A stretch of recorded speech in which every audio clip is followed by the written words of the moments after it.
اور دوسری بات یہ ہے کہ اس کے قربانی کے جانور میں جتنے بال ہیں ان بالوں کے ہر بال کے بدلے میں ایک نیکی. اب بالوں کو دیکھیے، آپ گن سکتے ہیں جانور کتنا بڑا ہوتا ہے، چاہے بکرا ہو یا مینڈا ہو یا بیل ہو، کتنے اربوں کھربوں اس کے اندر بال ہوتے ہیں. آدمی اپنے سر کے بال نہیں گن سکتا، تو جانور کے بال کہاں سے گنے گا؟ ہر بال کے بدلے میں ایک نیکی. تو یہ نیکی کا جو موقع ہے پھر یہ بال بھی نہیں مل سکتا. اس لیے کتابوں میں لکھا ہوا ہے جو آدمی صاحب استطاعت ہے، شریعت نے جسے صاحب نصاب کہا ہے. اور صاحب نصاب کسے کہتے ہیں؟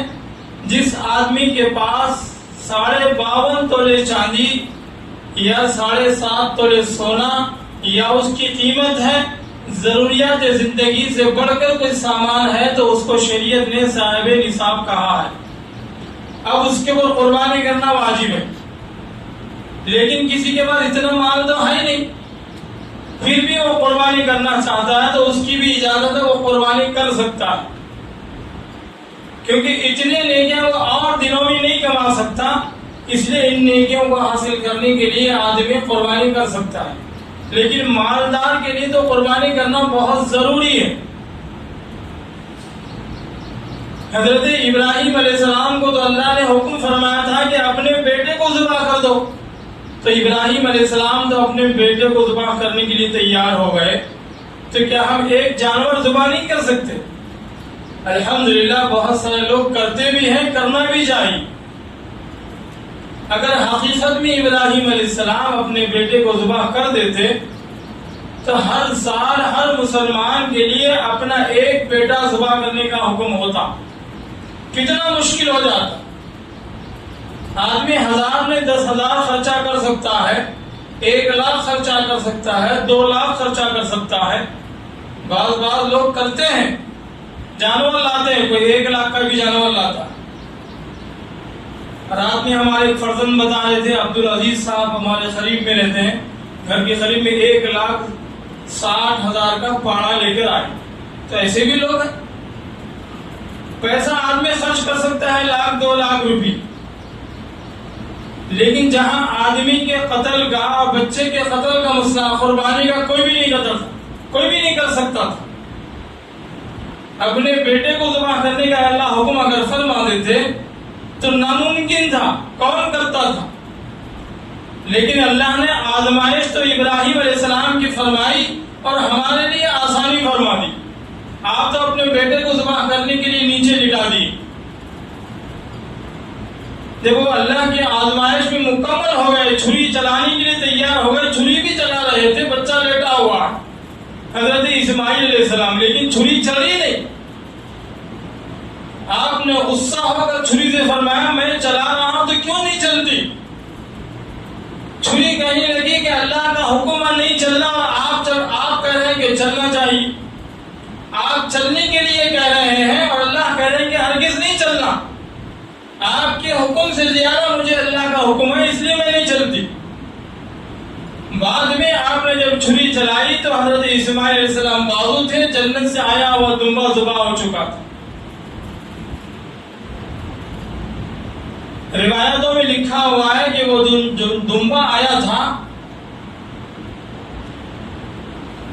اللہ نے 40 سال اس کو جنت میں پال کر ابراہیم علیہ السلام کے بیٹے حضرت اسماعیل کے قربانی کے لیے بھیجا. اور بعض روایتوں میں 4,000 سال بھی لکھا ہوا ہے. 4,000 سال سے پلا ہوا وہ دمبا حضرت اسماعیل علیہ السلام کے لیے آ کر ذبح ہو گیا.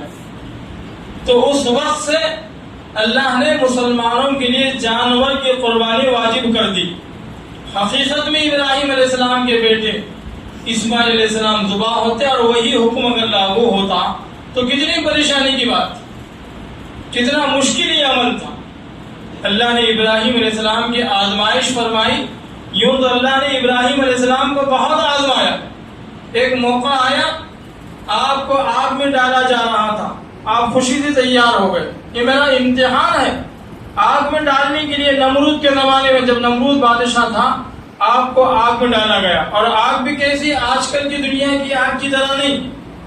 اس آگ کو سلگانے کے لیے، جلانے کے لیے 1 سال تک لکڑیاں جمع کی گئی۔ کتابوں میں لکھا ہوا ہے، اب 1 سال تک لکڑیاں کتنی جمع ہوتی ہے اندازہ کرو، کم سے کم 150 ناری تو لکڑی جمع ہوتی 1 سال تک۔ بعض تو لوگ حضرت ابراہیم علیہ السلام کے زمانے میں نمرود قوم کے جو آدمی تھے، یہ منت مانگا کرتے تھے، اگر میرا بچہ صحت مند ہو گیا تو میں ابراہیم علیہ السلام کو جلانے کے لیے لکڑیوں کا 1 گٹھا لاؤں گی، ایسی دعا کرتے تھے اور لکڑیاں لا کے ڈالتے تھے۔ جب اس آگ میں آگ کو ڈالا گیا تو ڈالنا کیسے؟ آگ بہت دہک رہی ہے، بہت لمبی ہو گئی، آگ اتنی اونچی ہو گئی، بلندی پر آ گئی، اس میں ڈالنا تو کیسے ڈالنا؟ جو ڈالنے جائے گا اسے بھی آگ لگ جائے گی۔ اتنی تیز وہ آگ تھی ابراہیم علیہ السلام کو جلانے کے لیے، اس آگ کے اوپر سے بھی کوئی پرندہ چلا جاتا تو اس کی گرمی اور بھاپ سے نیچے گر جاتا تھا، ختم ہو جاتا۔ اس کے اندر آگ ڈالے گئے، ایک رسی جو گوپن جسے کہتے ہیں ویسی شکل میں بنایا گیا، اور اس میں آگ کو بٹھا کر ہلا کر آگ میں پھینک دیا گیا، اور دنیا یہ سمجھ رہی تھی ابراہیم علیہ السلام جل گئے، لیکن آپ اس آگ میں 40 دن تک رہے۔ اللہ نے کسی انسان کو نہیں فرمایا، کسی فرشتے کو نہیں فرمایا، جنات کو نہیں فرمایا کہ میرا ابراہیم گرنے والا ہے، جلنے والا ہے، تم بچا لو، آگ کو بجھا دو، نہیں فرمایا۔ ڈائریکٹ اللہ نے آگ کو حکم دے دیا، قُلْنَا يَا نَارُ كُونِي بَرْدًا وَسَلَامًا عَلَىٰ إِبْرَاهِيمَ، اے آگ ٹھنڈی ہو جا، اور ایسی ٹھنڈی بھی نہیں کہ برف کی جگہ کہیں میرا ابراہیم تھر تھر کانپنے لگ جائے، ایسی بھی نہیں۔ قُلْنَا يَا نَارُ كُونِي بَرْدًا وَسَلَامًا عَلَىٰ إِبْرَاهِيمَ، ابراہیم کے لیے سلامتی والی بن جا۔ تو وہ آگ گلو گلزار میں تبدیل ہو گئی، ابراہیم علیہ السلام اس آگ میں رہے، اندر سے اللہ نے اس آگ کو چمن بنا دیا۔ تو ایسی بہت ساری آزمائشیں اللہ نے ابراہیم علیہ السلام کی امتحانات لیے، قربانی کے موقع پر امتحان لیا، آگ میں جلنے کے موقع پر امتحان لیا، اور جنگل میں اپنے بچے کو، معصوم بچے کو چھوڑ کر جانے کا اللہ نے حکم دے دیا۔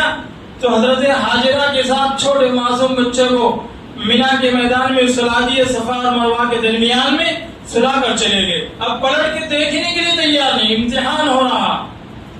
حضرت ہاجرہ پوچھ رہی ہے، یہاں نہ پانی کا انتظام ہے، نہ کوئی جانور ہے، نہ چرندہ ہے، نہ پرندہ ہے، ایسے بیابان کے اندر جنگل میں آپ ایک چھوٹے معصوم بچے کو اور اس کی ماں کو آپ چھوڑ کے چلے جا رہے ہیں، پلٹ کے دیکھنے تیار نہیں۔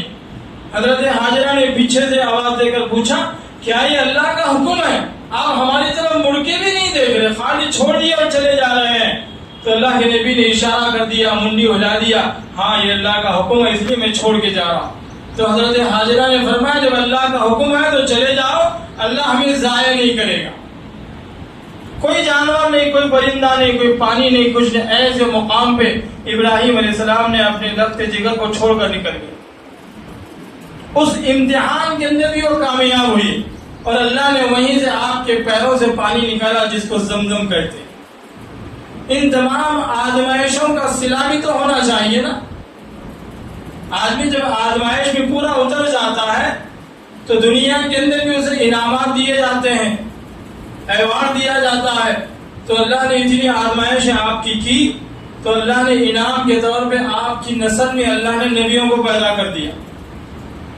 اسماعیل علیہ السلام آپ کی نسل میں پیدا ہوئی ہے، اسحاق علیہ السلام آپ کی نسل میں پیدا ہوئی ہے، یعقوب علیہ السلام آپ کی نسل میں پیدا ہوئی ہے، یوسف علیہ السلام آپ کی نسل میں پیدا ہوئی ہے، ابراہیم علیہ السلام، اسماعیل علیہ السلام سے جو سلسلہ چلا، تو نبیوں کو اللہ نے آپ کی نسل میں، آپ کی اولاد میں پیدا فرمایا، یہاں تک کہ آخر میں محمد عربی صلی اللہ علیہ وسلم کو اللہ نے آپ کی نسل میں، آپ کی اولاد میں پیدا فرمایا۔ یہ انعامات اللہ نے آپ کو عطا فرما دی۔ تو آدمی جب اللہ کی آزمائش میں پورا اتر جاتا ہے، اللہ کے حکم کو زندگی گزارتا ہے، اللہ کے حکم کو پورا کرتا ہے، تو اللہ تعالیٰ اس کا بدلہ دنیا میں بھی عطا فرماتے ہیں، اور آخرت میں تو اللہ بڑا انعام عطا فرمانے والے۔ وہاں کی زندگی تو بہت بڑی زندگی، دنیا کی ہر چیز نمونہ اور سمپل ہے۔ آپ دنیا کی کسی بھی چیز پر نظر ڈال کے دیکھیے، کوئی بھی چیز آپ کو نمونہ ہی نظر آئے گی۔ اگر میں اس کا خلاصہ کروں تو بات لمبی ہو جائے گی، اس لیے اللہ کے حکم پر اللہ ہم سب کو چلنے کی توفیق عطا فرمائے. آخر میں نماز پڑھنے کا طریقہ سماعت فرمائیے، انشاءاللہ جماعت کھڑی ہوگی.